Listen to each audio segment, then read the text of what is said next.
Shri Venkateswara gold తాకట్టులో ఉన్న మీ బంగారాన్ని విడిపించి కొనబడును.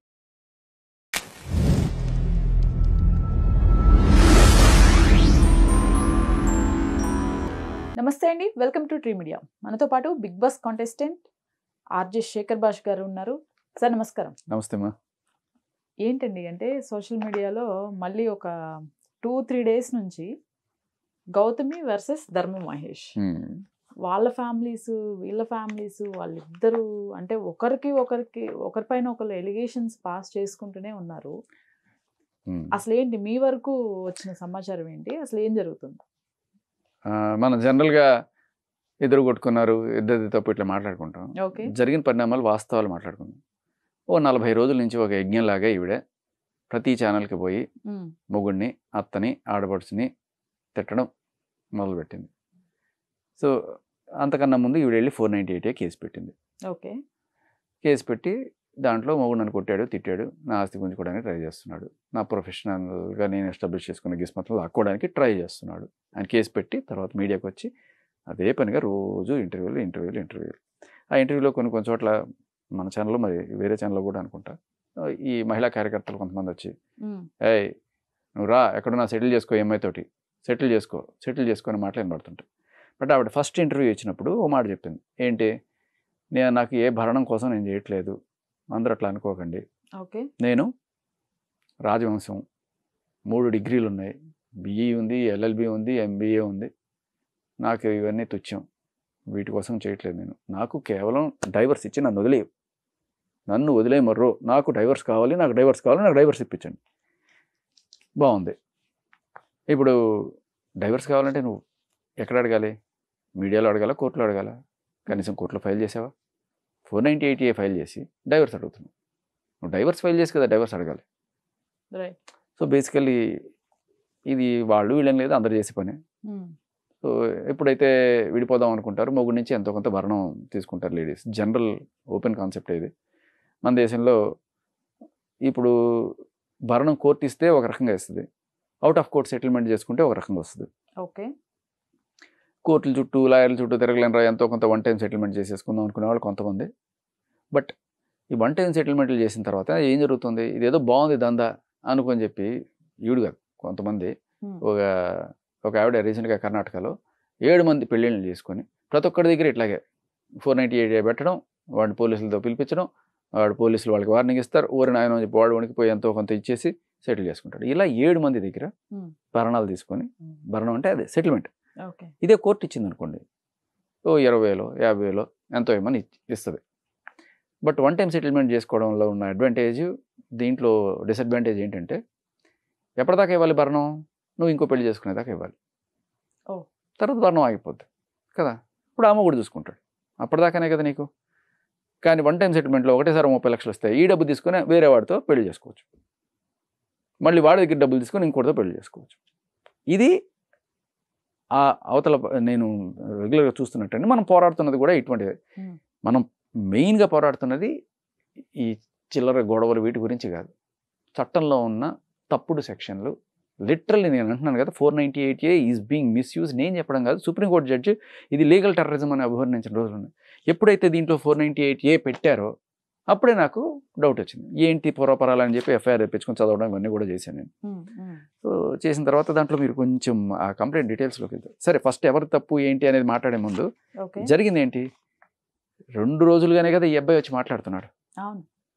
వాళ్ళ నాన్న ఈ అబ్బాయి రావడం ఒక మహా అయితే ఒక 4 రోజులు, 40 రోజుల నుంచి ఈవిడ తిడుతూనే ఉంది. వాళ్ళని డిఫేమ్ చేస్తుంది, వీళ్ళని డిఫేమ్ చేస్తుంది. రీతు చౌదరి అంటది అది షుగర్ డాడీలతో పడుకుంది, అది ఎంతమంది ఇళ్లలో పోద్దో ఇలా ప్రతిరోజు రాత్రి అని చెప్పి ఒక వేస్యలాగా అమ్మాయిని చిత్రీకరించే ప్రయత్నం ఈవిడ చేసింది. అందులో ఎటువంటి అతిశయోక్తి లేదు, అవన్నీ ఆన్ రికార్డు ఉన్నాయి. ఆవిడతోనే తను చూపించిన సీసీటీవీ ఫుటేజ్ కూడా ఉంది. సీసీటీవీ ఫుటేజ్ ఉంది. చాలా మంచి ప్రశ్న అడిగారు. సీసీటీవీ ఫుటేజ్లో ఏముంది, ఈవిడే ఆయన కలిసి వస్తున్నట్టు, ఆ లిఫ్ట్ కూడా ఆవిడ కాదట, ఎవరితో పెట్టి ఆవిడని చెప్పి చూపిస్తున్నారు. ఎక్కడండి? ఒక లిఫ్ట్ ఫుటేజ్ చూపిస్తున్నారు, ఒక కారిడార్ ఫుటేజ్ చూపిస్తున్నారు. లిఫ్ట్లో ఉండేది అసలు ఆవిడే కాదు అని చెప్పి ధృవీకరించారు. బట్ కారిడార్లో నడిచేది ఈవిడే, వచ్చి ఉండొచ్చు ఇంటికి. కానీ లోపల ఏం జరిగింది, ఇంటికి కారిడార్లో నడుచుకొని వస్తే అది ఏ టైంలోనే రాని, పార్టీకి వెళ్ళిన వాళ్ళ తర్వాత ఇప్పుడు 1 గంటకి పార్టీలు అయితే అప్పుడే వస్తారు. సో వచ్చినంత మాత్రాన అది జరిగినట్టు. అంటే midnight 1కి 4కి ఆ టైంలో అంటే ఇవాళ రేపట్లో మీకు అదే అండి చెప్తున్నాను కదా. ఇప్పుడు పార్టీ అదే. అయ్యేదే, ఇప్పుడు పబ్కి వెళ్ళారనుకోండి, పార్టీ అయ్యేదే 12:30, ఇంటికి వచ్చేప్పటికి 1:30. చాలా మంది ఇళ్ళకి పోరు, ఎందుకంటే తాగినా అని చెప్పి అమ్మ తిట్టచ్చు, నాన్న తిట్టచ్చు, ఫ్రెండ్స్ ఇళ్ళకి పోతారు. ఎవరు ఎలాంటి ఫ్రెండ్స్ ఇంటికి పోతారు? జనరల్గా ఆ ఫ్రెండ్కి ఒక్కడే ఉంటే పోతారు. వాళ్ళకి ఫ్యామిలీ ఉందనుకో, వద్దురా మా అమ్మ తిడుతుందిరా, నువ్వు నా దగ్గర రావకంటాడు. ఆ టైంలో ఈయన ఒక్కడే ఉన్నాడు పాపం. సో ఎవరైనా సరే ఈయన సహారా తీసుకుని ఈయన ఇంట్లో రారా నేను ఒక్కడే ఉన్నాను, మా ఆవిడ కూడా లేదు అని చెప్పి అంటాడు. ఈవిడ మాత్రమే కదా, ఇలా చాలామంది ఫ్రెండ్స్ వచ్చుండొచ్చు, మగవాళ్ళు కూడా వచ్చుండొచ్చు. కానీ దాన్ని హైలైట్ చేస్తే ఈవిడికి వచ్చే ఉపయోగం ఏముంది కదా. ఆ ఫుటేజ్ చూస్తే మొత్తం నెల రోజులు ఫుటేజ్ తీసుకొస్తే చాలామంది వచ్చి ఉంటారు. అలా ఎందుకు వస్తారు అంటే చాలా సింపుల్ లాజిక్. ఆ టైంలో మందు కొట్టేసిన తర్వాత ఇంట్లోకి వెళ్తే అమ్మ నాన్న తిడతారు, లేకపోతే ఏదో అని చెప్పి ఒకవేళ హ్యాపీ డెంట్ వేసుకున్న స్మెల్ రాకుండా వేసుకుంటారు. ఇవన్నీ అందరికీ తెలిసిన పెద్ద వింత ఇదేం లేదు. నేను పబ్ కల్చర్ నేనేం సపోర్ట్ చేయట్లేదు, నాకు ఆ వాసన పడదు, అది ఎవరు చేసినా తప్పనే అంటాను. బట్ జరిగేది అది. బట్ లోపలికి వెళ్ళిన తర్వాత అది జరిగింది అని చెప్పి నువ్వు ఎప్పుడైతే అంటావో దానికి నువ్వే సాక్ష్యం చూపించాలి. దానికి అది కూడా ఏంటంటే, ఇప్పుడు అలా అంబిగియస్గా మీరు అడిగినట్టే, మరి ఆ టైంలో వెళ్ళారు కదండి, అవి ఉండొచ్చు కదండి అని చెప్పే డౌట్ మీకు వచ్చినప్పుడు, అక్కడ లోపల బెడ్రూమ్లో సీసీటీవీ కెమెరా పెట్టానని ఆవిడ చెప్పలేదనుకోండి, ఇది అంబిగియస్గా అలా ఉండిపోద్ది. అనుకునేవాళ్ళు అనుకుంటారు, కాదనుకునేవాళ్ళు ఇద్దరు వాదన ఉంటుంది. బట్ ఎప్పుడైతే ఆవిడ బెడ్రూమ్లో కెమెరా పెట్టిందనే విషయం ఉందో, మరి అక్కడ జరుగుంటే మీరు నేను వాదించుకోకర్లా. ఆవిడ బెడ్రూమ్లో కూడా పెట్టారా? బెడ్రూమ్లో కెమెరా పెట్టానని ఆవిడే చెప్పింది. ఇప్పుడు దొరుకుతున్న ఎవిడెన్స్లు అన్నీ ఆవిడకి అగెనిస్ట్గా ఉన్నాయి. ఆన్ రికార్డ్, ఆన్ మీడియా ఆవిడ ఒప్పుకున్న ఎవిడెన్స్లే తప్ప ఇంకా వేరే ఎవిడెన్స్లు ఏం కాదు. సో ఆవిడే కెమెరా పెట్టానని ఒప్పుకుంది. సో కాబట్టి కెమెరాలో రికార్డ్ అయి ఉండాలి కదా. ఒకవేళ వీళ్ళిద్దరి మధ్య అట్లా ఏదైనా జరుగుంటే మరి ఇవాళ దాకా అది ఎందుకు చూపించలేదు? లేదు కాబట్టి. ఈ అబ్బాయి దమ్ముంటే చూపించని ఛాలెంజ్ చేస్తున్నాడు. లేదు కాబట్టే కదా అతనికి అంత ధైర్యం. ఈవిడ బ్లాక్మెయిల్ చేస్తుంది ఆన్ రికార్డ్. ఆర్టీవీలో కూర్చొని, రీతు నువ్వు గనక వీళ్ళతో చేరావంటే ఇదిగో నీ ఇంటిమేట్ వీడియోలు బయటకు వస్తాయి. ఏంటిది బ్లాక్మెయిల్ కాకపోతే? సరే, ఇంటిమేట్ వీడియోలు నిజంగా లేవు అనే విషయం రీతుకు తెలుసు. కానీ రీతుకి ఈ మాట వినబడుతుందా? ఆవిడ బిగ్ బాస్లో ఉంది, ఏమీ తెలిసే ఛాన్స్ లేదు. ఈ వార్నింగ్ ఎవరికి? వాళ్ళ అమ్మకి. వాళ్ళ అమ్మ ఇది ఎప్పుడైతే వచ్చిందో లబోదీపమని పోలీస్ స్టేషన్కి వెళ్ళింది. మియాపూర్ పోలీస్ స్టేషన్లో ఈవిడ మీద సార్ కేసు పెట్టండి సార్ అని. ఆవిడ వెనకాల ఎవరున్నారో చెప్పారు కదా. నేను ఆవిడని ఓపెన్గా సపోర్ట్ చేస్తున్నాను టీవీ5 మూర్తి చెప్పారు కదా. ఇన్నాళ్ళు ఆవిడ వెనకాల ఎవరో పెద్ద ఆయన ఉన్నారని చెప్పారు కదా. ఇప్పుడు నేను ఓపెన్గానే ఆవిడని సపోర్ట్ చేస్తున్నాను మూర్తి గారు అని చెప్పారు. సో అంత పెద్ద టీవీ ఛానల్ అధిపతి, లేకపోతే మరి ఆయన ఇన్ఫ్లుయెన్స్ చేసాడో ఆవిడ కేసు తీసుకోవాలి. ఇప్పటిదాకా ఎఫ్ఐఆర్ కాల. లిటరల్లీ ఒక అంత పెద్ద సెలబ్రిటీ ఇమేజ్ ఉన్న ఒక అమ్మాయిని నువ్వు ఎంతమంది షుగర్ డాడీలతో నువ్వు ఉన్నావు, ఎంతమందితో రోజు ఇలాగే పోతుంటావు, ఎంతమంది ఇలాగే పోతుంటా అని ఒక బేసిలాగా చిత్రీకరించే ప్రయత్నం చేస్తే, వాళ్ళ అమ్మ వెళ్ళి కుయ్యోమరు అని తనకు గోడు వినిపించుకుంటే కనీసం ఇప్పటిదాకా పోలీసులు ఎఫ్ఐఆర్ కూడా ఫైల్ చేయలేదు మియాపూర్ పోలీస్ స్టేషన్లో. మా మీద ప్రెషర్ ఉంది సార్, మేము చేయలేము సార్, పైనుంచి వాళ్ళు అంటున్నారు సార్, వీళ్ళు అంటున్నారు సార్ అని చెప్తున్నారంట అడిగితే. అలా ఉంది పరిస్థితి. అంటే ఎంత ఇన్ఫ్లుయెన్స్ చేస్తుంది ఈవిడ అందరినీ అనేది ఆలోచించుకోండి మీరు. ఓకే. సో ఇకపోతే నేను చేస్తే సంసారం నువ్వు చేస్తే అన్నట్టుగా, అంటే ధర్మ మహేష్ కూడా కొన్ని కామెంట్స్ చేశాడు తన పైన, కొన్ని ఎలిగేషన్స్ చేశాడు. ముఖ్యంగా టీవీ5 మూర్తి గారి రీల్స్ చూపించి ఆయన పైన కూడా కొన్ని ఎలిగేషన్స్ చేశాడు. ఎంతవరకు వాస్తవాలు ఉన్నాయి అసలు? అద్భుతమైన ప్రశ్న. ఇప్పుడు మేబీ ఇది తప్పు అని వాదించవచ్చు. అది ఎక్కడో వేరే చోట అండి, అది ఆయన ప్లేట్ కాదండి, నేనేదో ఎక్కడో రీల్ చేసుకుంటే అతను మిస్అండర్స్టాండ్ చేసుకుని తన ప్లేట్లో అని అనుకుంటున్నాడండి. సరే, ఆయన బిడ్డతో ఆడుకునేది నిజము, బిడ్డతో ఆడుకోవడం తప్పు కాదు. బట్ ఆ రోజు వాళ్ళ ఇంట్లో ఆయన కంచంలో నేను తింటున్నాను అన్నాడే అది తప్పండి అని ఆయన వాదించవచ్చు. బట్ జాగ్రత్తగా మీరు ఆ వీడియోలో అందరూ బయట ఆయన అన్న మాటలే వింటున్నారు తప్ప, అంటే నేను ఏదో ప్లేట్ ఫిరాయించను ఇలా ఏవో 2-3 మాటలు చెప్పాడు ఒక రీల్ కోసం. బ్యాక్గ్రౌండ్లో నాయిస్ వినండి, దాంట్లో పిల్లల అరుపులు వినబడతాయి. అది మూర్తి గారి ఇల్లు అయితే ఆయనకి పెళ్లి కాలేదు, పిల్లలు లేరు కదా, ఒకటి. రెండోది ఆవిడ వాయిస్ కూడా వినబడుతుంది. సరే, ఇది కూడా పక్కన పెట్టేద్దాం. ఆయన బంధువులు ఇంట్లో ఉన్నారు, బంధువుల పిల్లలు కావచ్చు, ఎవరైనా కావచ్చు అనుకుందాం. నిన్న గౌతమి చౌదరి ఆవిడ ఒక మెసేజ్ పెట్టింది ఈయనకి, ఎవరికి, ధర్మ మహేష్కి. ఓకే. ఆయన ఆల్రెడీ మీడియాకి పంపించినట్టున్నాడు, చదివి వినిపిస్తాను మీకు. అంటే ఇంత గొడవ జరుగుతుంటే తను పెట్టిందా? మూర్తి అనే ఆయన నాకు ఫాదర్ లాంటి వాళ్ళు అని చెప్తుందంట. మరి ఆయన రీతు నాకు చెల్లెలు లాంటిది అని చెప్పాడు. లేదు నువ్వు రీతుతో చేసాడు, లేదు నువ్వు మూర్తితో ఉన్నావు అంటాడు ఈయన. అది ఎలా అంటావు, ఆయన ఫాదర్ సమానం, అది ఎలా అంటావు చెల్లెలతో సమానం. మరి లేనప్పుడు అంత ఇదిగా రావాల్సిన పని ఏంటి, మరి నేను లేనప్పుడు నా కంచంలో తినాల్సిన పని ఏంటి? కుక్క కాటికి చెప్పు దెబ్బ కదా. ఓకే. ఇంకొకటి ఏంటంటే, ఏ మగాడు కూడా నా పెళ్ళాం ఇట్లా చేసిందని చెప్పుకోవడానికి నోరు రాదు. ఒకవేళ జరిగినా కూడా లోపల కుమిలిపోతాడు, వదిలేద్దాం అనుకుంటాడు తప్ప ఇటువంటివి జరిగితే ఏ రోజు బయట పెట్టాలనుకోడు. ఎందుకంటే వాడి పడిపోతుందనే ఫీలింగ్లో ఉంటాడు. ఇతన్ని ఆ రేంజ్కి పుష్ చేశారు. 40 రోజుల నుంచి పోక్ చేస్తూనే ఉన్నారు. మీ అమ్మనంట చెప్తాను కదా, మీ అమ్మనంట, మీ చెల్లినంట, వాళ్ళంట, అక్కనంట, ఏం చేసుకుంటావు, ఏం పీక్కుంటావు పీక్కు. చూశాడు. మీరు నాకు కరెక్ట్గా శివ సినిమా చూసారా మీరు? శివ సినిమాలో ఫస్ట్ జేడి చక్రవర్తి వస్తాడు, నాగార్జున అలా కాము నుంచి అంటే అరే దాన్ని ముట్టుకుని అంత కోపం తోస్తుంటాడు. చూస్తాడు బాట ఒక్క పీకు పిలుస్తాడు, ఎడ్లు అవతల పడతాడు. అలా నిన్న 6 కొట్టాడు ధర్మ. నిజం చెప్తున్నా కదా, ఒక్కసారి మొత్తం 100 ప్రెస్ మీట్లు ఈవిడ పెట్టిన వాటికి ఒకటే ఒక సమాధానం చెప్పు తీసుకొట్టినట్టు అద్భుతంగా మొత్తం. ఇప్పుడు ఆయన రీతు చౌదరి కలిసి ఆ ఇంట్లో ఉన్నది నువ్వు ఎలా అయితే చిత్రీకరిస్తున్నావో అది నువ్వు రైట్ అనుకున్నప్పుడు ఇది ఎందుకు అవ్వకూడదు అంటే మనం అవతల వాళ్ళ క్యారెక్టర్ని అసోసియేట్ చేస్తాం. గిచ్చితే గిచ్చించుకోవాలి, తిరగబడకూడదు. రీతు చౌదరిని అంటావు, ఇంకా కనీసం 10-15 మంది అమ్మాయిల్ని ఈవిడ లిటరల్లీ వాళ్ళ పేర్లు, అడ్రస్లు, వాళ్ళ మొగుల పేర్లు చెప్పి నీ పెళ్ళానికి వద్దన్నాను రా బాబు, ఎలా ఉన్నావు రా బాబు నువ్వు అని చెప్పి మొగుడిని చెప్పడం. సో ఇలా వాళ్ళు కావాలనే వాళ్ళని డీఫేమ్ చేయడం కోసం అనేది ఆ ఇంటెన్షన్ అర్థమవుతుంది. సో ఇలా ఇంతమంది ఏదో ఒక చిన్న సాక్ష్యం పట్టుకొని వచ్చి ఇదిగో వెళ్ళారు కాబట్టి అదే ఉందని, కలిసి ఉంటే ఆ రెస్టారెంట్లో కలిసి ఉన్నారు కాబట్టి అదే ఉందని చెప్పి ఇలా అంతమంది క్యారెక్టర్ నువ్వు డీఫేమ్ చేసావు కదా. అంతమంది అమ్మాయిలు, వాళ్ళు అమ్మాయిలే కదా, వాళ్ళకి అమ్మ, నాన్న, అక్క వాళ్ళకి మండుతుంది కదా. ఇవాళ ఈవిడి నిజంగా నేను ఉందను, మూర్తి గారికి వీళ్ళకి ఉండకపోవచ్చు, ఆయన వచ్చారు తిన్నారు వెళ్ళి ఉండొచ్చు, కానీ దీన్ని ఇలా చిత్రీకరించవచ్చు కదా ఈవిడ చిత్రీకరించినట్టు. ఇప్పుడు ఎలా ఉంటుంది నొప్పి తెలుస్తుందా? అంటే తను పబ్లిక్గా నాకు మల్టిపుల్ ఎఫ్ఐఆర్స్ ఉన్నాయి అని అతని నోట్ ద్వారా అతను ఒప్పుకున్న విషయం, అదైతే కాదంటారా? మనకి తెలియదు కదా, నాకు అబ్సల్యూట్లీ నో నాలెడ్జ్. వాళ్ళ ఈవిడకి ఆయనకి మధ్య ఉన్న టర్మ్స్ ఆయన చెప్పాలి.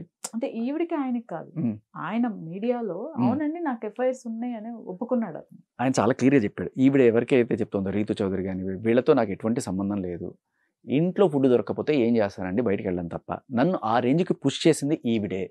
నన్ను మీకు మాట చెప్తామా, సరే ఏదో గొడవలు వచ్చాయి, పెళ్ళం వెళ్ళి పుట్టింట్లోనో లేకపోతే వేరే ఇంట్లో వాళ్ళ అమ్మ నాన్నతో ఉన్నప్పుడు కొడుకును చూద్దాం అనుకుని వెళ్ళిన తండ్రి అక్కడ లోపలికి కూడా రానివ్వకుండా ఆయన్ని మెడబెట్టి బయటికి గెంటేయడం. ఆయన నేను వెళ్ళను నా కొడుకును చూసి కానీ అని చెప్పి బయట జీప్లో కామ్గా కూర్చుంటే ఆఖరికి పోలీసులకు ఫోన్ చేసి వీడు నన్ను చంపేయడానికి వచ్చాడు, అత్యాచారం చేయడానికి వచ్చాడని చెప్పి ఆ షీ టీమ్స్ వాళ్ళకి ఫోన్ చేసి ఈయన అక్కడి నుంచి గెంటేస్తే ఏ మగాడు ఓర్చుకుంటాడు? నువ్వు ఇలా చేస్తావు, మొగుడిని మెడబెట్టి బయటికి గెంటేస్తావు, పిల్లవాడిని కూడా చూపించావు, వాడు మాత్రం వేరే అమ్మాయి జోలికి పోకుండా నీతోనే ఉండి నీ జపమే చేస్తుంటాడు ఎవడన్నా. అండ్ ఇంకొకటి కూడా, ఆ 10 గంటలు దాటిన తర్వాత ఈయన ఇంటికి ఎందుకు రాకూడదు? 7 గంటలు అయితే ఓకే అంటే 10 గంటలు దాటిన తర్వాత రాకూడదు అంటే అదేమన్నా హాస్టలా? ఈయన సొంత డబ్బులతో రెంట్ తీసుకున్న ఇల్లులో ఈయన కొనిచ్చిన కారులో ఉంటూ BMW ఈయన ఈఎంఐలు కడుతున్న కారులో ఉంటూ ఈయన కనీసం లోపలికి ఈయన కన్నా కొడుకుని చూపించడానికి కూడా చేయకపోతే ఎప్పటికైనా ఎలా ఉంటుంది చెప్పండి? అంటే ఈ డిస్టర్బెన్సెస్ అన్నీ ఇతని వల్లే క్రియేట్ అయ్యాయి, ఇతను చేసిన పనుల వల్లే క్రియేట్ అయ్యాయి అని అమ్మాయి కొన్ని వీడియోస్ చూపిస్తుంది. ఓకే అది కూడా నిజమే అనుకుందాం. అది కూడా ఓకే. కొడుకు ఏం తప్పు చేశాడు? కొడుక్కి తండ్రి వద్దా? ఈయనకి చూపించడం వద్దు, కొడుక్కి తండ్రి కావాలా వద్దా? ఆయన సంగతి వదిలే, కొడుకు కోసమైనా చూపించాలి కదా. అంత కర్కసం ఏంటి? అంటే వాడు ఒక తండ్రి లేని వాళ్ళగా పెరగాలనే ఇప్పుడు ఉద్దేశం. ఏమ్మా ఇప్పుడు నేను అడుగుతా, పవన్ కళ్యాణ్ గారు ఆయన రేణు దేశాయ్ గారితో విడిపోయిన తర్వాత పిల్లల్ని చూసుకోవట్లేదు, నువ్వు వేరే అఫైర్ పెట్టుకున్నావు, నువ్వు రావడానికి వీల్లేదు, నా పిల్లల్ని చూడడానికి వీల్లేదు అందా? ఆ కొడుకు ఏమన్నా నా తండ్రి వేరే ఆవిడతో ఉన్నాడని చెప్పి వాడు ఏమన్నా ఇదిగా నా తండ్రి పవన్ కళ్యాణ్ కాలరగరేసుకున్నాడు? ఒకటి కాదు, ఇలాంటి బోల్డ్ ఉన్నాయి. బట్ నీకు ఇష్టం లేకపోతే విడిపో, డైవర్స్ తీసుకో. ఆయన క్లియర్గా చెప్తున్నాడు, నేను నీ వల్లే ఇలా అయ్యాను. ఎందుకు అంటే ఆయన చెప్పిన మాటల్లో ఈవిడ ఎప్పటి నుంచో ఎవరో పొలిటీషియన్కి ఏదో పెళ్లి చేసుకుంటానని చెప్పి మెసేజ్లు పెట్టడం, ఈవిడ హిహి అన్నవ్వడం, నా ముందే చేస్తుంటే ఏ మగాడికైనా ఎలా ఉంటుందండి? మండిపోదా? ఏమన్నా అంటే అది నా ప్రైవసీ, నా ఫ్రీడము, నా ఫోన్ నెంబర్ కూడా నువ్వు తెలుసుకోవడానికి కుదరదు, నా రెండో ఫోన్ నెంబర్ నీకు ఇవ్వను అని చెప్తే ఆవిడ రైట్స్ అంటది. మరి ఈయన రైట్స్ ఏంటి? ఈయన బెడ్రూమ్లో కెమెరా పెట్టడం. మీకు ఈ మెసేజ్ అవుతానమ్మా, అది మనం దీన్ని కన్ఫర్మ్ చేద్దాం. ఆ వీడియో మూర్తి గారు, TV5 మూర్తి గారు ఈయన ఇంట్లోనే ఉన్నారా, లేదు వేరే ఎక్కడైనా ఉన్నారా? మిస్టర్ ధర్మ, నీ అలిమోని ఎక్కడ అడుగుతాను అని, నేను అలిమోని అంటే భరణం ఎప్పుడు అడుగుతాను అని నువ్వు మీ నాన్న నా మీద చేయని ప్రయత్నం లేదు. ఓకే, నేను అడగల, ఎక్కడ అడగల. నీకు తెలుసు, ఆయన తెలుసు లేదు కానీ నాకు తెలుసు ఆవిడ అడిగిన విషయం. ఒక సుమన్ టీవీలో రీసెంట్గా రోషన్ అనే యాంకర్తో ఇంటర్వ్యూ చేస్తూ నేను అడుగుతానండి, భరణం అడుగుతాను అన్న మాట లాస్ట్లో క్లిప్పింగ్ ఉంది ఆవిడ. సరే పోన్లేండి. తర్వాత పోలీస్ స్టేషన్లో ఈవిడ 4 బ్రాంచ్లు నా పేరు మీద రాయి, 10 కోట్లు ఇవ్వు అని చెప్పి వాళ్ళ నాన్న ఆయన అతన్ని పోలీస్ స్టేషన్లో పిలిపించి పంచాయతీ. ఆ రికార్డు కూడా ఉంది. ఓకే, సరే ఈవిడ బయటికి ఇలా చెప్తుంది. తర్వాత వాళ్ళ విషయం మీడియాలో గట్టిగా అడిగినప్పుడు 10 కోట్లు మేము యాక్చువల్గా ఈ గిస్మత్లో వచ్చిన లాభంలో మాకు రావాల్సిన వాటా అడుగుతున్నామండి 10 కోట్లు. ఒకవేళ గిస్మత్లో వచ్చిన లాభంలో నిజంగానే వాటా కావాలి అనుకుంటే నేను అదే అన్నాను, నిజంగానే ఆ 10 కోట్లు అంత లాభం వస్తుందా నాకు డౌటే. మీరు ఐటీ రికార్డ్స్ దాని ఏమంటారు ఇన్కమ్ ట్యాక్స్ రిటర్న్స్ ఫైల్ చేస్తారు కదా, దాంట్లో ఎంత లాభం వచ్చింది చూపించండి. మేబీ నేను ధర్మాన్ని కూడా అడుగుతున్నాను, ఒకవేళ ఇన్కమ్ ట్యాక్స్ రిటర్న్స్ ఫైల్ చేస్తే ఎంత వచ్చిందో చూపించండి. దాన్ని బట్టి సరే ఆవిడ ఏదో కష్టపడ్డానంటుంది కదా, ఆవిడ వాట ఆవిడకి మీరు అప్పటిదాకా ఎంత ట్రాన్స్ఫర్ చేశారు, ఆవిడకి ఎంత డబ్బులు ఇచ్చారు అనేది కూడా చూపించండి.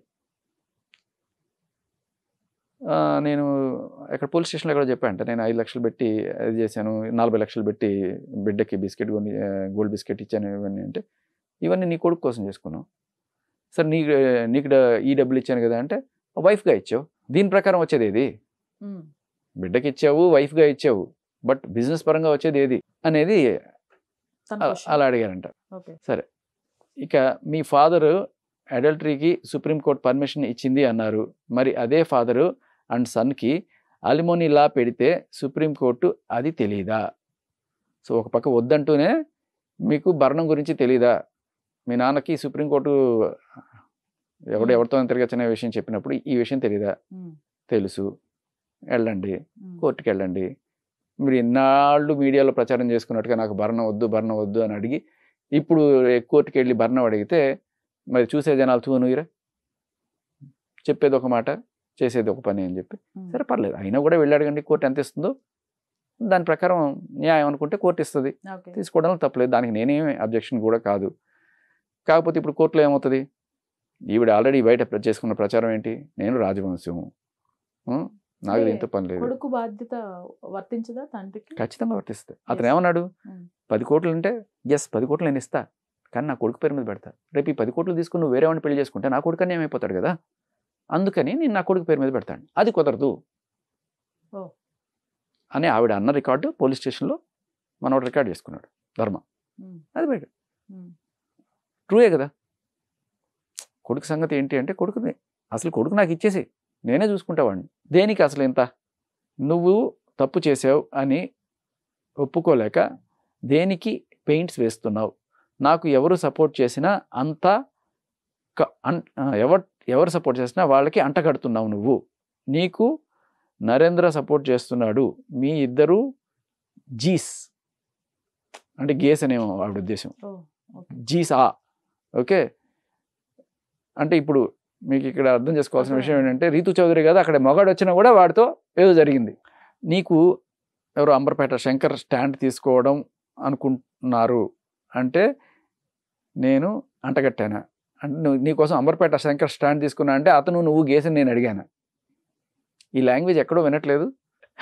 ఓకే, ఏజ్కి క్యారెక్టర్కి రెస్పెక్ట్ ఇవ్వడం నేర్చుకో. ఎవరికి? మూర్తి గారి ఏజ్కి మూర్తి గారి క్యారెక్టర్కి రెస్పెక్ట్ ఇవ్వడం నేర్చుకో. మూర్తి గారిని ఒరే మూర్తిగా వాడు వీడియోని సంబోధిస్తావా అంటే అక్కడ నేమ్ మెన్షన్ చేయలేదు. అదే ఇంకెవరు ఏజ్ క్యారెక్టర్కి రెస్పెక్ట్ ఇవ్వాలి? నన్ను హింస పెట్టావని నీ యాంగర్ మేనేజ్మెంట్ ఇష్యూస్ నువ్వే వచ్చి ఎస్టాబ్లిష్ చేసుకున్నావు. ఓకే, మంచిది. గుమ్మడికాయ దొంగ ఎవరు అంటే భుజాలు తడుముకుంటున్నావు అన్నావు. దీనికి నీతో మాట్లాడుతున్న యాంకర్ అంత అఫెండ్ అయ్యారు. మరి పెయిడ్ అనగానే వీళ్ళ యాంకర్ని పెయిడ్ మోచేతి కింద, ఈవిడ మోచేతి కింద నీళ్లు తాగే వాళ్ళందరూ ఈవిడికి సపోర్ట్ చేస్తారన్నారు మూర్తి గారు. అదేంటయ్యా, ఇప్పుడు ఒక ఇష్యూ వచ్చినప్పుడు రెండు పక్కల వినిపించాలి కదా. ఆవిడ పక్కనే మాట్లాడి అతని ఇంటర్వ్యూనే తీసుకోకుండా చెప్తున్నారట బయట. ఇంటర్వ్యూ తీసుకున్న వాళ్ళంతా అదే అంటే అదేంటి, నువ్వు ఒకటి మీద నిందేస్తావు, అది ఇది అయ్యా అని చెప్పుకునే అవకాశం కూడా లేదు. వాడు చెప్పుకుంటే మళ్ళీ ఈవిడ మీద దాడి చేసినట్టు. అంటే వాళ్ళ వాయిస్ బయటికి రాకూడదు, నేను చెప్పేదే జనాలు వినాలి, నేను చెప్పేదే జనాలు నమ్మాలి. తప్పు కదా. ఇప్పుడు జర్నలిజం అంటే ఏంటి, రెండు పక్కలా చూపిస్తాం. యాక్టివిజం వేరు, నేను లేడీస్ కోసమే పోరాడతా కృష్ణకుమార్ గారి లాగా, నేను జెంట్స్ కోసమే పోరాడతా శేఖర్ భాష లాగా, అది యాక్టివిజం. బట్ జర్నలిజం అనేది రెండు చూపించు. మరి నేను జర్నలిస్ట్ అని చెప్పుకుంటున్నా, నువ్వు సరే వాట్ ఎవర్. యాంకర్ అంత అఫెండ్ అయ్యారంటే అవుతారు. మరి ఇప్పుడు నువ్వు మాట్లాడినప్పుడు కూడా అదే టీవీలో ఆయన కూర్చోబెట్టి అశోక్ గారు గంట సేపు చూపించారు కదా, తర్వాత ఈయన మాట్లాడింది చూపించారు కదా.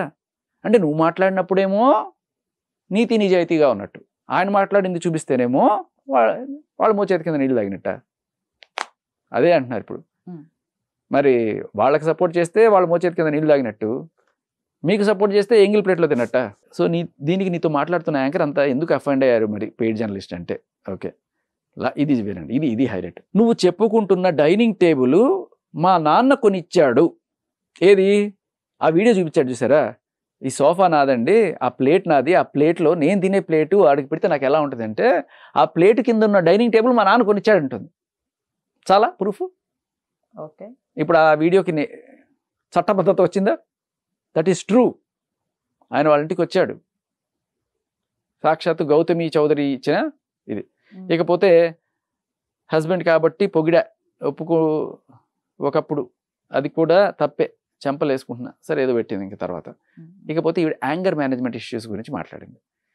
ఆయన ఏం చెప్పాడంటే ధర్మా నిన్న, ఆవిడ చేసేవన్నీ కూడా అవతల వాళ్ళు చేస్తున్నారు, ఆవిడ చేసే క్రైమ్స్ అని అవతల వాళ్ళు చేస్తున్నారు అని చెప్పడమే ఆవిడ నేచర్ అండి అని చెప్పాడు.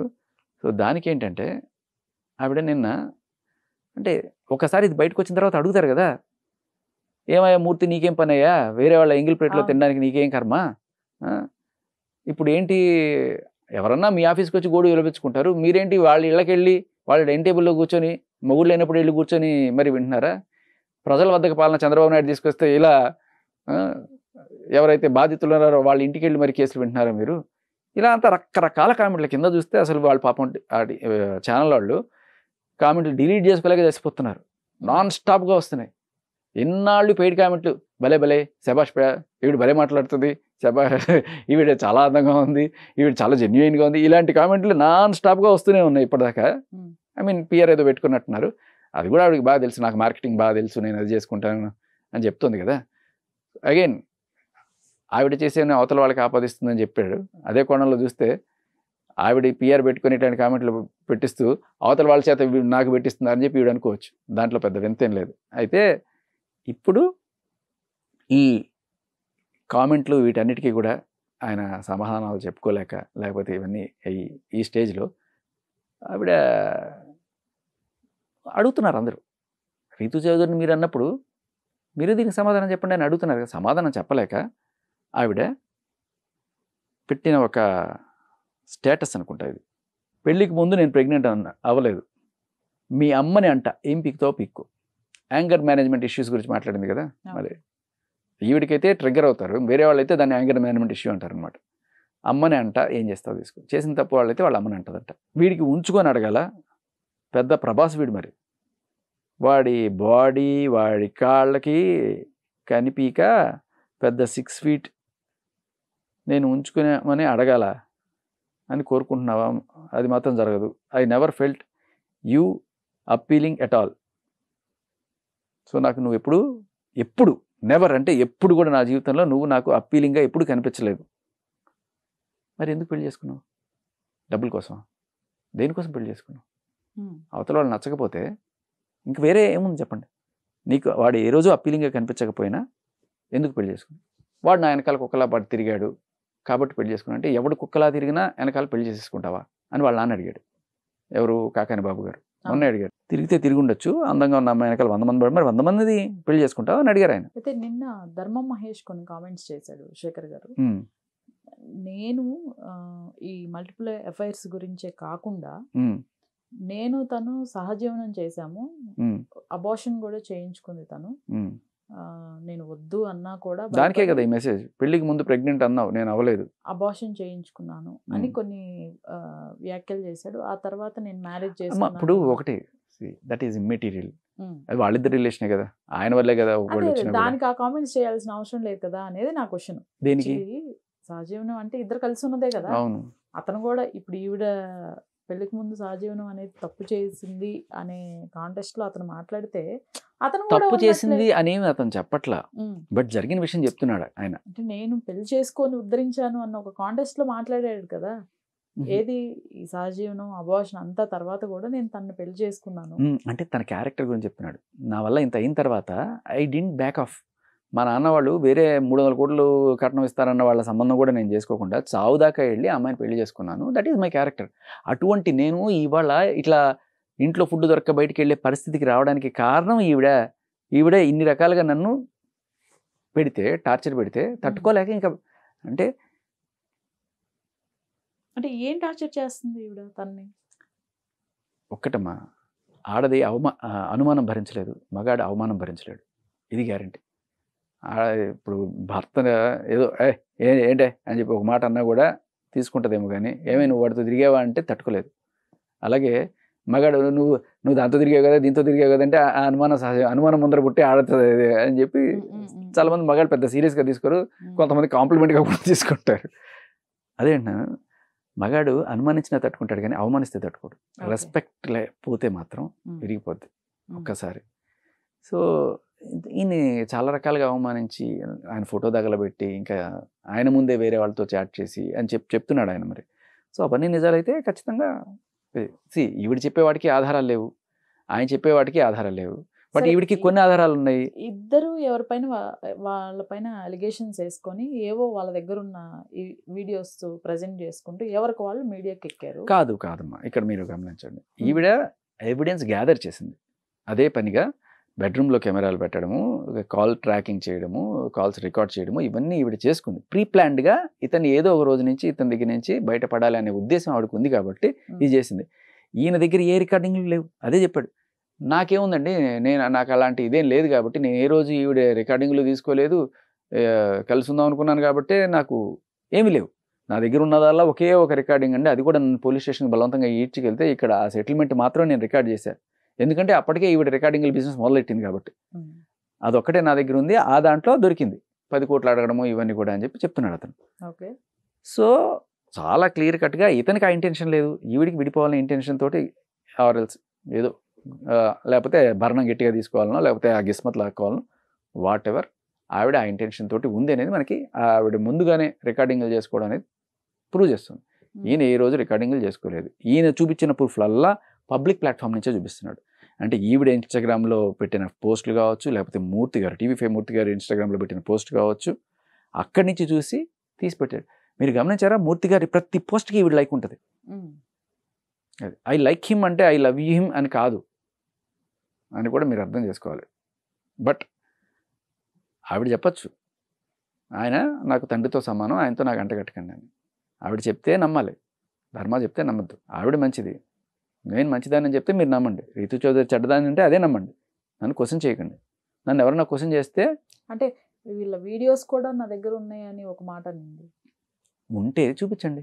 సరే చూపించడం కుదరదు మీడియాలో అటువంటివి ఏమైనా ఉంటే, బట్ అది కోర్టుకి సబ్మిట్ చేసి 65B సాక్ష్యం తీసుకొని అవును నేను తీసుకున్నాను అని చెప్పి ఇప్పుడు చూపించచ్చు కదా.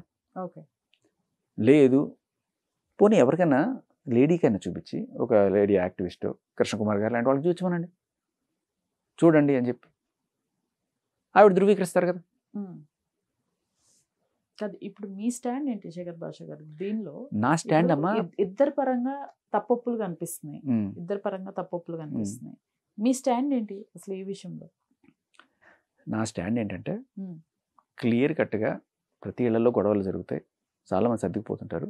కానీ ఎవరైతే ఇలా వచ్చి కేసులు పెడుతున్నారో వాళ్ళు ప్యూర్లీ మానిటరీ బెనిఫిట్ కోసం 95%, 99% మానిటరీ బెనిఫిట్స్ కోసం ఇంకొంత పర్సెంట్ లైక్ 1 or 2% రివెంజ్ తీర్చుకోవడం కోసం పెట్టే కేసులు ఉంటాయి. 498A, 493, అలాగే 376 ఇవి ఎంతగా మిస్యూజ్ అవుతున్నాయి అనే దానికి నేను లిటరల్లీ మొన్న ఢిల్లీకి వెళ్ళి పెద్ద ధర్నా కూడా చేసి వచ్చాను 2000 మందితోటి. అక్కడ నేను చూడాలి నాట్ జస్ట్ మన తెలంగాణ ఆంధ్రప్రదేశ్ అక్రాస్ ఇండియా ఎన్ని చోట్ల నుంచి ఎంతమంది వచ్చారు, ఎన్ని జీవితాలు చితికిపోయినాయి, ఎన్ని కుటుంబాలు చితికిపోయినాయి, ఎంతమంది ఆత్మహత్యలు చేసుకున్నా నేను ఆలోచిస్తాను. ఇలాంటి కేసేమ్మా మీకు చెప్తా. కళ్ళ ముందు ఒక సైంటిస్ట్, మన తెలంగాణ సైంటిస్ట్, ఆయన తన భార్యతో ఏదో గొడవ అయ్యి ఆవిడ కూతురుని తీసుకొని ఎక్కడో ఉంది, చూపించట్ల కూతురు బర్త్డే వచ్చింది, ఒక్కసారి చూస్తాను నా కూతుర్ని అని చెప్పి కూతురు కోసం పాపం హైదరాబాద్ నుంచి ఏదో తెలంగాణలో ఒక ఊరు ఖమ్మం దగ్గర వీళ్ళు ఒక్కసారి దానికి ఒక గిఫ్ట్ తీసుకొచ్చాను ఇద్దామంటే బలవంతంగా మెడబెట్టి బయటికి గంటి సేమ్ ఇదే ఇన్సిడెంట్ పోలీసులకు ఫోన్ చేసి వీళ్ళు కూతుర్ని కిడ్నాప్ చేయడానికి వచ్చాడని చెప్పి కేసు పెడితే వచ్చేస్తారు మన పోలీసులు. సరే ఎవరు ఫోన్ చేసినా వస్తారు, వచ్చి ఆయన్ని మీరేమన్నా అంటే కోర్టులో చూసుకోండి అని చెప్పి తరిమేస్తే ఆయన హైదరాబాద్ వచ్చి ఆత్మహత్య చేసుకుని చచ్చిపోయాడు. ఏంటి నా బతుకు ఎంత సాధించి ఎంత గొప్ప అనేది. అవార్డ్ విన్నింగ్ సైంటిస్ట్ ఆయన. కూతుర్ని కూడా చూపించకుండా మెడబట్టి బయటికి గెంటేసిన ఇదే జరిగింది ధర్మా కేసులో. లిటరల్లీ అదృష్టం అన్న చచ్చిపోలే. సో ఈ సెక్షన్స్ ఎంత దారుణంగా మిస్. ఇది జస్ట్ ఫ్యామిలీ గొడవ. దీన్ని రోడ్డు మీదకి ఈడ్చి వాళ్ళ అమ్మని ఈడ్చి వాళ్ళ నాన్నని ఈడ్చి అందరిని ఈడ్చి ఇంత చేస్తే ఆఖరికి వచ్చారు వాళ్ళు. వాళ్ళ తప్పే లేదు, నేను చెప్తున్నా కదా. ఇంత బజార్కి ఇడిస్తే ఒక్కసారి వచ్చి సమాధానం చెప్పాడు. ఫ్యాట్ మీద చెప్పుతో కొట్టినట్టు చెప్పాడు సమాధానం. అయిపోయి అక్కడికి నువ్వు అమ్మ పెట్టదు అడుక్కు తిన్నాదేమో కదా, నన్ను ఇంట్లోకి రానివ్వు, బిడ్డను చూడనివ్వు, మరి దాంతో తిరిగావు దీంతో తిరిగావు అంటే ఏ హక్కు ఉంది నీకు? నిన్ను పోషించాలి, నన్ను విడిపోయినా కూడా నీ ఇంటి రెంట్ కట్టాలి. విడిపోయా జనవరిలోనే విడిపోయారు, ఆ ఇంటి రెంట్ ఈయన కడుతున్నాడు, అన్నీ ఈయన చేయాలి, బిడ్డను కూడా చూడనివ్వు, మళ్ళీ నువ్వు దాంతో తిరిగేది అయ్యే హక్కు ఉంటుందమ్మా కనీసం? నైతికంగా చెప్పండి మీరు. సరే వదిలేయండి. నా పాయింట్ అల్లా ఈ సెక్షన్స్ని అడ్డం పెట్టుకొని ఎక్స్టార్షన్ లిటరల్లీ డబ్బులు పొందడానికి ఉపయోగపడుతున్నాయి తప్ప ఇంకేం లేదు. దీంట్లో లాయర్లు బాగుపడతారు, పోలీసులు బాగుపడతారు, ఆ కుటుంబం చితికిపోద్ది, ఈవిడికి ఎంతో భరణ వస్తుంది. అది జరిగేది. ఓకే, వీటికి అగ్నెస్ట్గానే మన పోరాటం. అంటే ఆ అమ్మాయి సైడ్ అసలు కొంతవరకు అయినా న్యాయం లేదనుకుంటున్నారా మీరు? పాయింట్స్ అసలు లేవనుకుంటున్నారా గౌతమి సైడ్ నుంచి? అమ్మా మీకు సింపుల్ లాజిక్. అంటే నేను తెలియగలుగుతాను, నేను సంపాదించుకుంటాను, నా బిడ్డకి ఏదో మీ వారసత్వంగా నా బిడ్డకి పెట్టుకోండి అనే చాలా ఛానల్స్లో కూడా మాట్లాడటం విన్నాను. ఆవిడే చెప్పింది మొన్న పుట్టినరోజుకి ఏదో లాస్ట్ టైం బర్త్డేకో దేనికో కోల్డ్ బిస్కెట్ పెట్టారండి 40 లక్షలు పెట్టి. 40 లక్షల ఒక మనిషికి 1 టైం సెటిల్మెంట్. అది 40 లక్షలు పెట్టి మరి ఏం తక్కువ చేస్తున్నారు? నీ ఇంటి రెంట్ కడుతున్నారు. సరే ఆవిడకి అన్యాయం ఎక్కడ జరిగింది? భర్త వేరే అమ్మాయిలతో తిరుగుతున్నాడు, ఆయన చెప్తున్న సమాధానం ఏంటి? మరి నా కంచంలో వేరే వాడు ఎందుకు భోజనం చేస్తున్నాడు? అది తప్పే కదా. నువ్వు అలా అనుకుంటే ఇది తప్పే, అది తప్పైతే ఇది తప్పు. దానికి మూర్తి గారి విశ్లేషణ, ఆయన వచ్చి ఆవిడ వెనకాల వాళ్ళు వీళ్ళు ఉన్నారనుకుంటున్నారా? అది నేనే, అవును ఉన్నాను. ఒక అమ్మాయికి గృహహింస జరిగి ఆ అమ్మాయి ఇంత అన్యాయం జరిగిందని చెప్పి వచ్చి చెప్తే గృహహింస జరిగిందని నువ్వు చూసావా? ఏమన్నా సాక్ష్యాలు చూపించింది? చూపించు. అన్ని కాల్స్ అని ప్లే చేస్తున్నావు కదా. ఏం కాల్స్ ప్లే చేస్తున్నావు నువ్వు? వాళ్ళ నాన్న ఆ అబ్బాయి మాట్లాడుకున్న కాల్. అది ఆ అమ్మాయికి గృహహింస ఎలా అవుతుంది? వాళ్ళిద్దరు పర్సనల్గా మాట్లాడుకునే కాల్ వల్ల ఈవిడ ఎట్లా హర్ట్ అవుతుంది? మైక్రోఫోన్లు పెట్టి వినడము, కెమెరాలు పెట్టి చూడడము, ఇలా చేసి హర్ట్ అవుతుంది. దానికి ఎవడు బాధ్యుడు? ఆయన డైరెక్ట్గా ఈవిని తిట్టాడా? లేదు కదా. అదొకటి. అది కూడా ఆయన ఈవిడి గురించి మాట్లాడిన కాల్ కాదు. జాగ్రత్త నాన్న, ఇండస్ట్రీలో వాళ్ళు ఆడవాళ్ళు పోవడం వల్ల పెద్ద ఆయనకే ఏదైందని చెప్పి అదంటే సరే అదొకటి. ఇంకో కాల్ ఏంటి? ఈయన ఫ్రెండ్తో మాట్లాడుతున్న కాల్, ఏదో ఎవరో అమ్మాయితో. సో బేసికలీ ఇవి రెండు కూడా ఈయన వేరే వాళ్ళతో మాట్లాడుతున్న కాల్స్ తప్ప ఈవిడికి ఫోన్ చేసి డైరెక్ట్గా నువ్వు అలాంటి దానివి, నువ్వు డాష్ అని చెప్పి తిట్టిన కాల్ ఏదైనా ఉందా? ఒక్కటి పెట్టి చూపించారు. అది కదా హింస. ఈయన కొట్టిన వీడియో, తిట్టిన ఆడియో వీడియో ఏదన్నా సరే చూపించారు. అది కదా గృహహింస. ఇవన్నీ ఏంటి? నువ్వు స్పై చేసి అతను ఇరికించడానికి తెచ్చినట్టున్నాయి తప్ప అతను నిన్ను ఇది చేసినట్లేవు. సో అదేంటున్నాను, ఒక ఆడ కూతురు వచ్చి అయ్యా వీడు నన్ను కొట్టేశాడు, తిట్టేశాడు, చంపేశాడు అంటే సాక్ష్యాలేవి అని అడగాలి కదా ఒక జర్నలిస్ట్గా. వాళ్ళని కూడా అడగాలి కదా. అడగకుండా నువ్వు జడ్జిలాగా పాస్ చేసేస్తావు జడ్జిమెంట్. అవును జరిగింది, ఇప్పుడు ఆడకూతురు చెప్పుకునే హక్కు లేదా అంటే హక్కు ఉందయ్యా, 40 రోజుల నుంచి మొత్తుకుంటుంది కదా, హక్కు వీళ్ళకి లేకుండా చేస్తున్నావు నువ్వు. 2-3 రోజుల నుంచి వాళ్ళు మాట్లాడుతుంటే నువ్వు వచ్చేసావు బయటికి, గుమ్మడికాయ దొంగంటే భుజాలు దనుకున్నట్టు. చెప్తున్నాను నేనే ఓపెన్గా. దానికి ఆయన అక్కడితో ఆగల. పవన్ కళ్యాణ్ గారు స్పందించాలి. పవన్ కళ్యాణ్ గారు స్పందించారు ఆటోమేటిక్గా. ఆయన జీవితమే ఈ ప్రశ్నకి సమాధానం, వీళ్ళ ప్రాబ్లంకి. రేణుదేశాయ్ ఉన్నప్పుడు ఆయన మూవ్ ఆన్ అవ్వాలనుకున్నారు, అయ్యారు, పీస్ఫుల్గా సెటిల్ చేసుకున్నారు, అంతే. ఆవిడేమి రోడ్లకి వెళ్ళి పచ్చిబూతులు ఏమైనా తిట్టిందా? లేదు కదా. విడిపోవాలి అనుకున్నావు, చక్కగా ప్రశాంతంగా విడిపోవాలి. ఈయన నిజంగానే ఇస్తానన్నాడు, కాకపోతే కొడుకు పేరు మీద పెడతా అన్నాడు. అది ఈవిడ కూడా అదే చెప్పింది, నాకేం అక్కర్లేదు ఉంది కదా, మరి కొడుకు సెటిల్ అయిపోయింది. ఇంకేంటి పంచాయతీ, డైవర్స్ కావాలి తీసేసుకో. మనకి కావాల్సింది వేరే అయినప్పుడు, చెప్తున్నది వేరే అయినప్పుడు జరిగే పరిణామాలు అవి. అంటే కావాలనే తప్పుడు కేసులు పెట్టారు అనేది మీ వర్షన్, అంతే కదా? అన్ని తప్పుడు కేసులేమ్మా. 498A 99% తప్పుడు. సుప్రీంకోర్టే చెప్పింది కదా. ఇది దీనికి తప్ప దేనికి పనికి రావట్లేదు. బేసికల్ ఏమవుతుంది, పోలీస్ ఆఫీసరు ఓకే దొరికింది, అందరని కాదు కొంతమంది, దొరికింది, రారా స్టేషన్కి వెళ్ళి పిలుస్తారు, సెటిల్ చేసుకో అనగానే ఈవిడకు ఎంతో 10 లక్షలు ఇప్పిస్తే ఆయనకు 1 లక్ష ఎంతో. ఇది పోలీసులే కాదు, మీడియా వాళ్ళు చేసినా, లేకపోతే ఎవరో చెప్తున్నారు కదా సో కాళ్ళు పెద్ద పెద్ద రౌడీలు, లేకపోతే పొలిటికల్ సెటిల్మెంట్లు, ల్యాండ్ సెటిల్మెంట్లు చేసేవాళ్ళు ఎవరన్నా అంటే వాళ్ళకి ఎంతో కొంత కమిషన్ ఇవ్వాలి కదా. తీర్పులు చెప్పిందని ఊరికే చేయరు కదా. సో వీళ్ళు బాగుపడతారు. ఈ డబ్బంతా ఎవరికి పోతుంది, లేకపోతే కొడుక్కి పోద్ది. అసలు ఎంత మూర్ఖపు ఆలోచన అంటే, నిజంగా ఎంత మూర్ఖపు ఆలోచన చెప్తాను. ఒకవేళ ఈవిడ డైవర్స్కి అప్లై చేసుకోలేదు, హ్యాపీగానే ఉండుంటే వీళ్ళు చెప్తుంటే, సరే గొడవ కొట్టుకుంది, బుద్ధి లేదా నీకు, వేరే అందరు సరే, నాకు నీతో ఉండడం ఇష్టం లేదు అనుకున్నా కూడా, నేను చూసుకుంటున్నాను అనుకున్నప్పుడు, ఆయన చూసుకుంటున్నాడు ఉంటున్నావు అనుకున్నప్పుడు, ఆయన ఆస్తి మొత్తం కొడుకే పెడతారు కదా. 100 కోట్లు ఉంటే 100 కోట్లు నీదే కదా. ఇప్పుడు ముష్టి 10 కోట్ల కోసం కోర్టులు ఎక్కి, మీడియా ఎక్కి, వాళ్ళని తిట్టి, వీళ్ళని తిట్టి, నిన్ను వాళ్ళు తిట్టి, నువ్వు డీఫేమ్ అయ్యి, ఎందుకు ఇంత? ఇన్ని డిగ్రీలు ఉన్నాయి, ఇంత చిన్న ఆలోచన లేదు. వాళ్ళ నాన్న కూడా చెప్తున్నారు, ఆవిడ మాతో కలిసి ఉంటే ఆస్తి అంతా ఆవిడే కదండి, ఆవిడే కదా నా యజమానురాలు అంటున్నాడు కదా. ఎందుకు అంత కలిసి ఉండకుండా ఉండేంత ఏముంది? సరే, ఆయన వేరే అమ్మాయితో తిరిగాడు, నేను పబ్లిక్ టాయిలెట్కే పోను, ఆయన అటువంటిది వేరే అమ్మాయిలతో పోతే నేను ఆయనతో కలవలేను అని చెప్పి అన్నారు. Very good. మీకు మాట చెప్తా, పబ్లిక్ టాయిలెట్ కన్నా దారుణమైన ఒక ప్లేస్ ఉంది. అదేంటంటే రోడ్లో అంటించే వాల్ పోస్టర్. వాల్ పోస్టర్ అంటే వాళ్ళు పోస్తారు, అది దాని అర్థం. ఎవడైనా పెంట కొట్టచ్చు దాని మీద, ఎవడైనా వచ్చబోయచ్చు, ఎవడైనా ఉమ్మచ్చు. అది వాల్ పోస్టర్ పరిస్థితి. పబ్లిక్ టాయిలెట్ అని కాస్త క్లీన్ చేస్తారేమో. ఎందుకు చెప్తున్నానంటే, ఒక్కసారి నువ్వు మీడియాలోకి వచ్చిన తర్వాత ఎవడు ఎన్ని రకాల కామెంట్స్ అయినా చేయొచ్చు. బూతులు తిట్టే వాళ్ళు ఉంటారు, సహేతుకరంగా మాట్లాడేవాళ్ళు ఉంటారు, నిన్ను ప్రశ్నించే వాళ్ళు ఉంటారు. లేదు నేను మైసూర్ మహారాణి లేకపోతే ఎలిజబెత్ రాణి, నన్ను అనడానికి వీలేదంటే రోడ్డుని పెట్టి కొట్టిస్తా అంటే ఎంతమంది నన్ను కొట్టిస్తావు? ఎన్ని కేసులను పెట్టుకుంటావు? రౌడీని పెట్టి కొట్టిస్తానా అనే మాట ఎక్కడ వాడింది?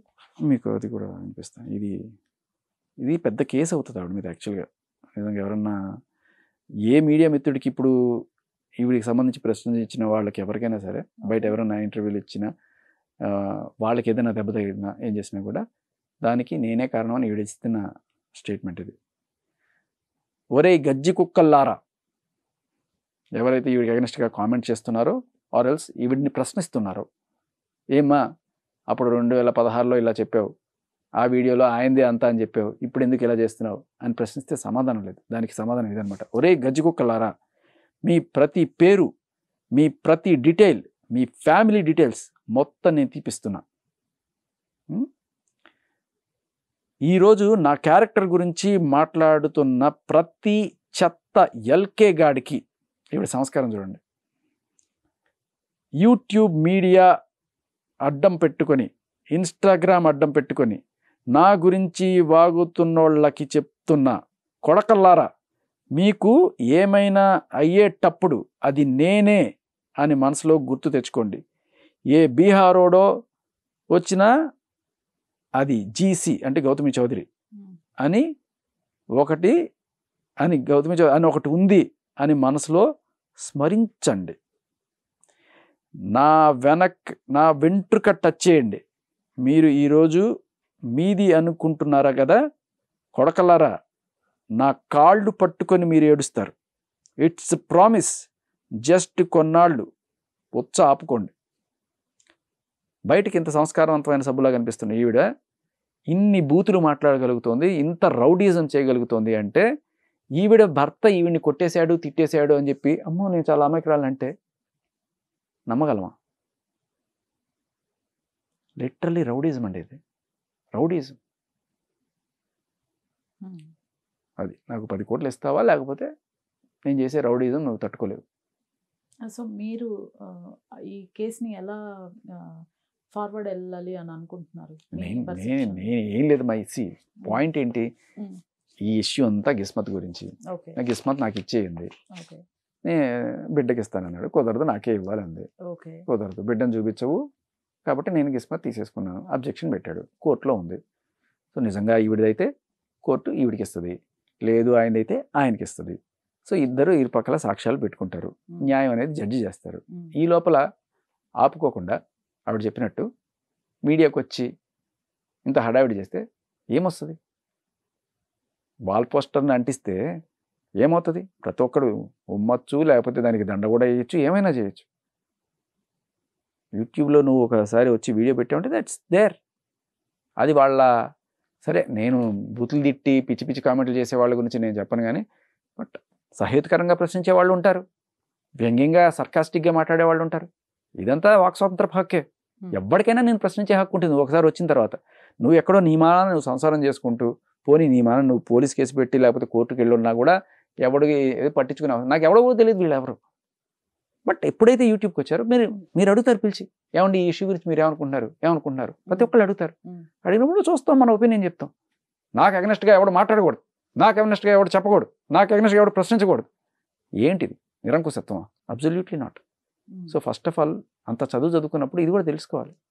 మీరు వచ్చారు, ఒకటి ముందు పెట్టారు జనాల ముందు, ప్రశ్నలు వస్తాయి, సమాధానాలు చెప్పలేకపోతే ఉన్నమాట అంటే ఉలికి ఎక్కువ అన్నట్టుగా అలా అయిపోయింది పరిస్థితి.